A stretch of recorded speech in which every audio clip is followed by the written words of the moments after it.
Olá, sejam todos muito bem-vindos e vamos para mais um estudo do Evangelho segundo o Espiritismo. Hoje nós iniciamos o estudo do capítulo 20, os trabalhadores da última hora. E no seu item 1 traz a parábola. O reino dos céus é semelhante ao pai de família que saiu de madrugada para contratar trabalhadores para sua vinha. Depois de acertar com os trabalhadores o pagamento de uma moeda por dia de trabalho, enviou-os para a sua vinha.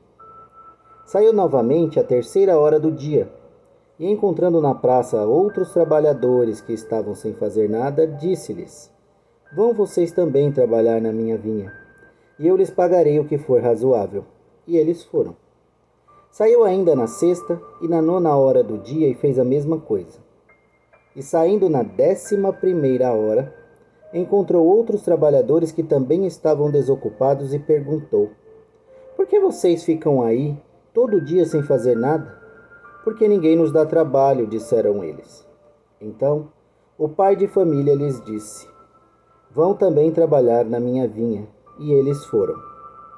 Ao cair da tarde, o senhor da vinha disse ao seu administrador: Chame os trabalhadores e pague-lhes o salário, porém, inicie o pagamento pelos últimos que chegaram, para só depois pagar os primeiros. Aproximaram-se, então, os trabalhadores que chegaram à vinha apenas na 11ª hora e receberam uma moeda cada um.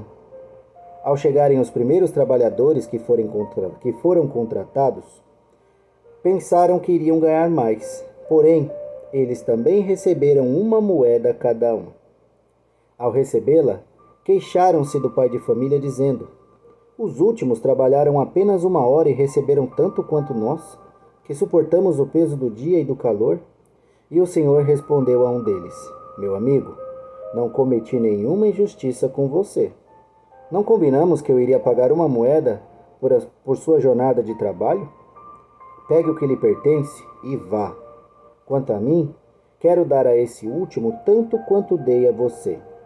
Será que não me é permitido fazer o que eu quero com o meu dinheiro? E o seu olho é mau só porque eu sou bom? Assim, os últimos serão os primeiros, e os primeiros serão os últimos, porque muitos são os chamados e poucos os escolhidos. Essa lição se encontra em Mateus, capítulo 20, versículo 1 a 16. Mas Kardec recomenda também a parábola das festas de núpcias, que está em Mateus 18, 1 em diante.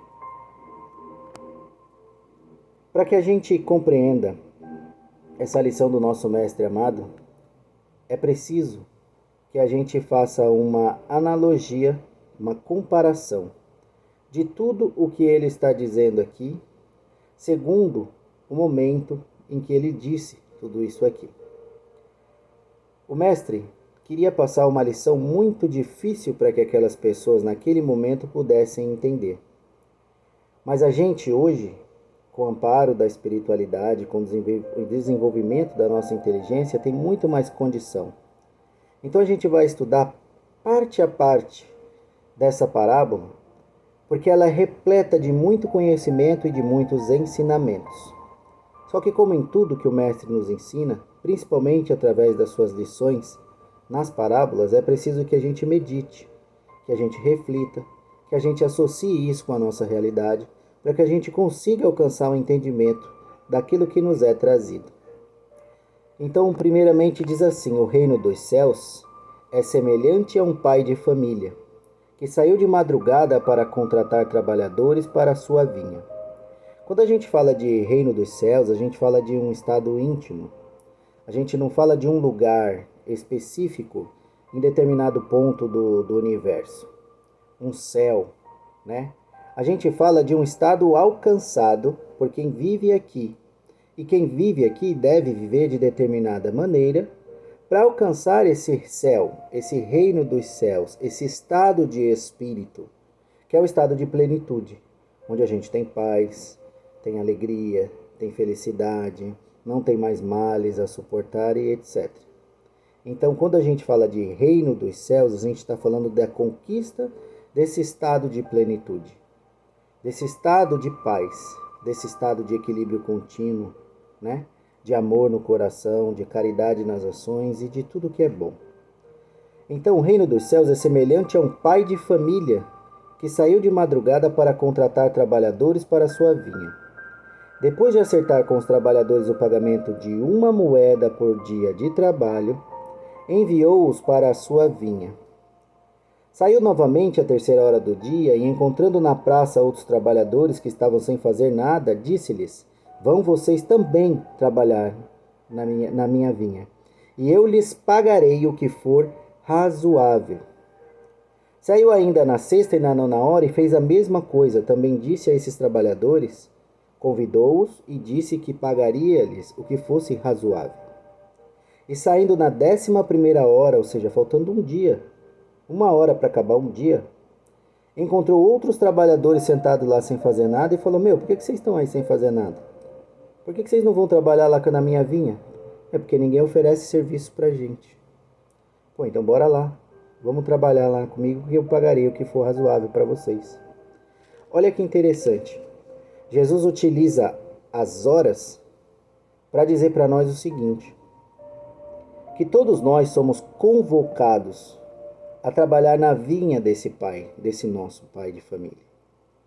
Todos nós somos convocados em momentos diferentes, porque cada um de nós tem uma condição.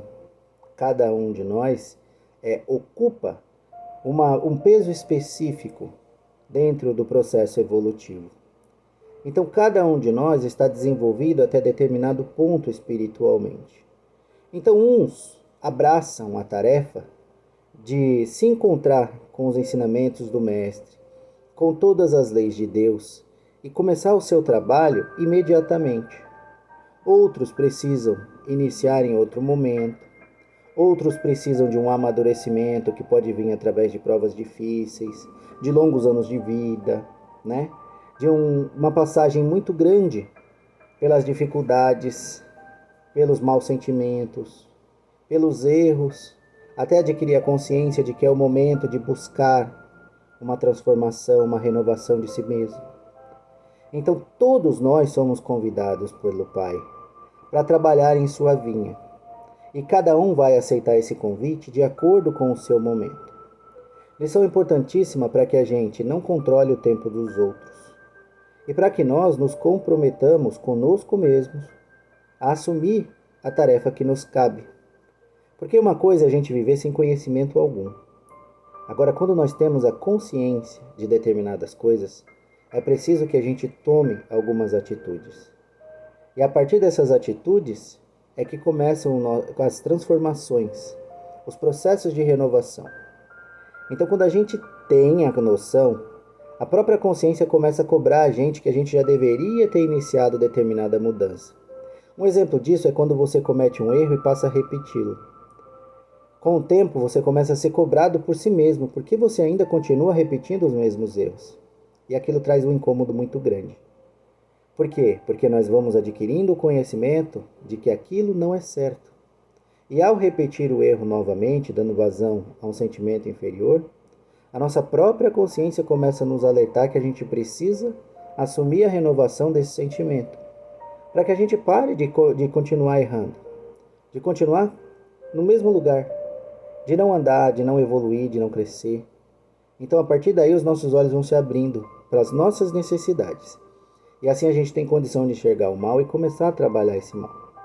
Muitos têm uma lucidez maior e logo de cara conseguem ver, mergulhar dentro de si mesmos e iniciar esse processo, esse trabalho na vinha de Jesus.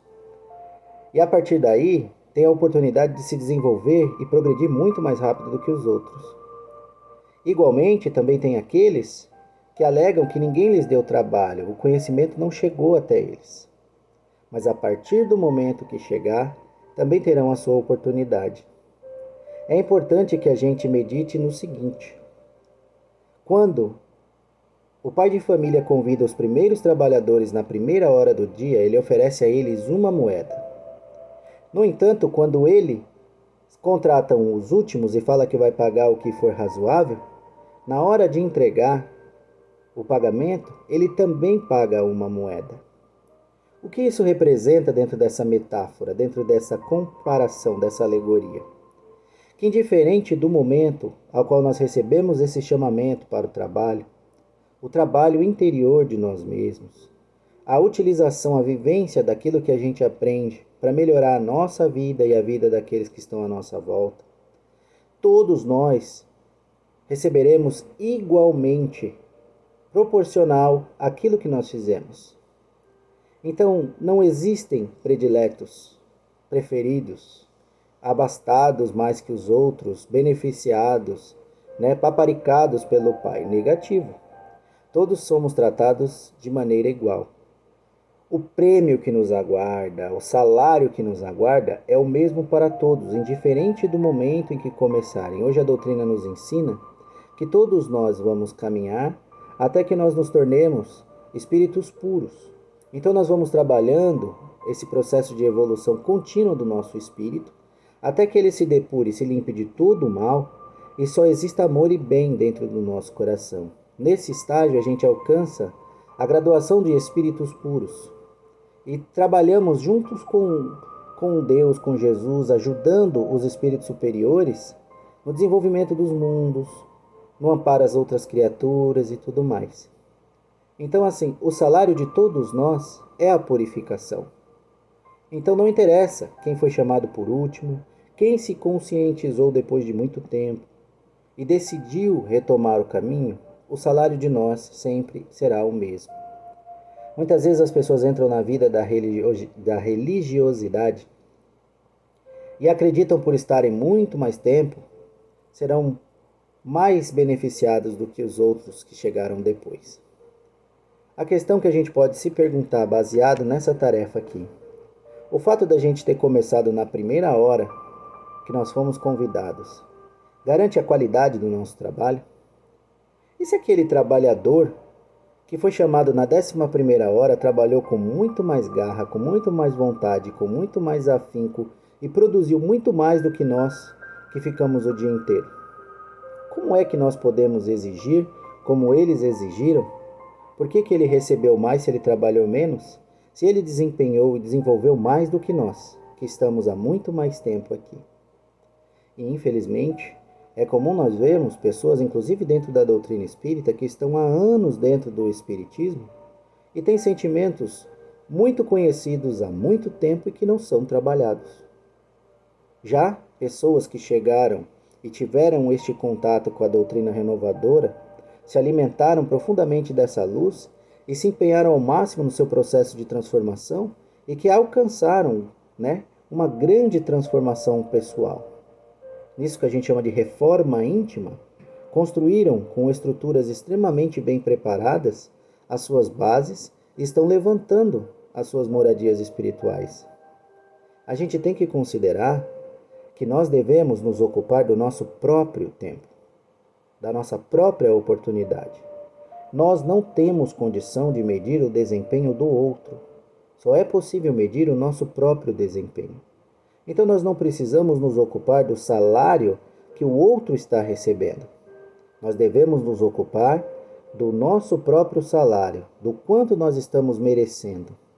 Lembra que o Pai fala que vai pagar aquilo que for razoável? O que seria razoável? Proporcional aos seus esforços. Então, indiferente se eu te chamei no meio do dia, ou se eu te chamei quase no fim do dia, ou no começo do dia, de acordo com os seus esforços, a sua recompensa. A máxima que Jesus nos ensina. A cada um sempre é dado segundo as suas obras. Como esperar mais se nós nos empenhamos pouco? Como alcançar mais se nós nos esforçamos pouco? Se nós nos dedicamos pouco? Se nós nos entregamos pouco? Se nós recusamos muitas vezes nos desprender daquilo que é necessário para avançar? Nós eliminamos o tempo de ócio em função do tempo de trabalho? Então são analogias que a gente faz com a vida material, com as coisas materiais, que nos dão uma ideia do que Jesus está querendo dizer dentro dessa parábola. Daquilo que ele nos mostra através de uma alegoria, de uma comparação com o dia a dia das pessoas, daquela época ou até agora, com a realidade espiritual. E o mestre muito sábio trouxe inúmeras lições. Lições que nos esclarecem sobre a nossa transformação, a transformação do nosso mundo, os tempos que as coisas acontecem. Porque algumas coisas precisam de mais tempo, algumas pessoas precisam de mais tempo. Porque é necessário que a gente percorra em erros antes de atingir, o esclarecimento, abrir os nossos olhos, adquirir a lucidez e trabalhar para o nosso processo de renovação. Porque muitas vezes a gente está de frente com o conhecimento e não se interessa por ele. Em determinado ponto da vida, a gente simplesmente deseja se alimentar desse pão com toda a sagacidade, com toda a fome do universo. Então nós precisamos compreender e não julgar as pessoas, principalmente aqueles que já estão na vida religiosa. Existem irmãos que têm atitudes extremamente perturbadoras. São pessoas que não fazem nada por si próprios, mas adoram castigar, açoitar aqueles que estão lutando para trabalhar os seus corações, os seus sentimentos, os seus espíritos. Então são pessoas que muitas vezes dizem: nossa, mas você não é religioso? Você não devia sentir tal coisa, você não devia falar tal coisa, você não devia agir de tal forma, esquecendo que nós somos seres humanos. Esquecendo que nós temos necessidades e estamos aqui buscando adquirir resistência contra os nossos defeitos, contra os nossos vícios, contra as nossas más tendências, ao passo que nós buscamos exercitar as virtudes benditas que nós vamos aprendendo, as suas necessidades e importância para a nossa transformação, e passando a viver apenas buscando essas virtudes. É normal que nós derrapemos. Isso não significa que nós estamos andando para trás. Isso significa que nós ainda precisamos trabalhar mais para transformar esses sentimentos que nós possuímos.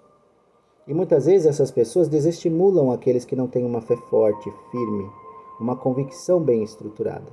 Então são criaturas que nós não devemos ouvir, porque ainda são ignorantes e não fazem ideia do que dizem. Mais para frente, o nosso irmão diz o seguinte: será que não me é permitido fazer o que eu quero com meu dinheiro? E o seu olho é mau só porque eu sou bom? Assim, os últimos serão os primeiros e os primeiros serão os últimos, porque muitos são os chamados e poucos são os escolhidos. Quando os nossos companheiros manifestam esse comportamento de questionar por que uns ganham mais que os outros, aí eles manifestam um sentimento de inveja. E lá embaixo, Kardec fala para a gente lembrar de uma outra parábola, que é a parábola das núpcias, que fala de orgulho. Então a essência dessa parábola, ligada àquela outra parábola, é uma só. O trabalho que nós somos convidados a fazer é o trabalho da transformação, da renovação dos nossos sentimentos. A gente precisa fazer o nosso espírito progredir, então é necessário que a gente trabalhe os nossos sentimentos. Esse campo abençoado que nós recebemos, que reside dentro do nosso espírito, a gente precisa trabalhar pela iluminação dos nossos espíritos. A nossa vida é um trabalho constante para transformar os nossos espíritos, os seus padrões vibratórios, torná-los mais elevados, os seus sentimentos, transformar em sentimentos melhores, afastar o mal do nosso coração, das nossas atitudes, do nosso pensamento. Então, nosso trabalho constante na vinha do Cristo, nesse mundo ao qual o Mestre governa, é este trabalho de renovação e de elevação do nosso espírito. Nós estamos aqui para trabalhar constantemente por sermos espíritos melhores, maiores em amor, em caridade, em humildade e fraternidade, nos afastando de tudo aquilo que nos prejudica, nos atrasa, que é o mal que existe em nós, a ignorância acerca daquilo que Jesus está nos ensinando hoje.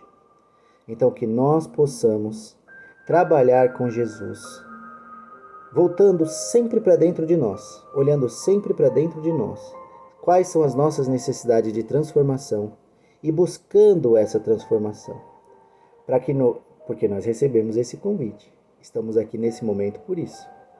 Então, a gente aceitou vir trabalhar, nós encarnamos para tal.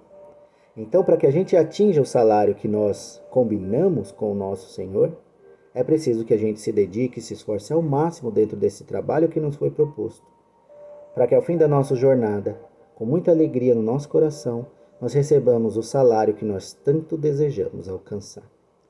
Que Jesus esteja conosco e abençoe muito as nossas reflexões, com a graça de Deus. Que assim seja.